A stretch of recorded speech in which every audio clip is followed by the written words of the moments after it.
নমস্কার বন্ধুরা, আমি দীপাঞ্জনা।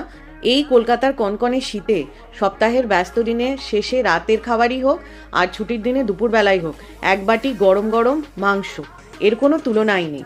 প্রথমে দই, পেঁয়াজ, আদা, রসুন বাটা দিয়ে ভালো করে মেখে রাখা, তারপর নুন, হলুদ, ধনে গুঁড়ো, কাশ্মীরি লঙ্কা গুঁড়ো, জিরের গুঁড়ো এবং একটা স্পেশাল ভাজা মশলা দিয়ে ভালো করে মাখিয়ে ঘন্টাখানেক রেখে আপনি প্রেসার কুকারে বা কড়াইতে, যেটাইতেই মনে হয়, ভালো করে কষিয়ে অল্প জলে সেদ্ধ করে নিন এবং তারপরে এক বাটি ম্যাজিক তৈরি।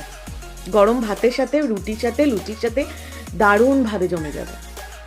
আর একটা কথা, আলু তো নিশ্চয়ই মাংসে দিয়েইছেন, তার সাথে সাথে মাংস সেদ্ধ হয়ে গেলে কড়াই হোক বা প্রেসার কুকার, ঢাকনা খুলে ঘি, গরম মশলা ছড়িয়ে ঢাকনাটা আবার দিয়ে রেখে দেবেন যতক্ষণ না পর্যন্ত খাবার সময় পরিবেশন করছেন বা খাবার জন্য নিয়ে নিচ্ছেন।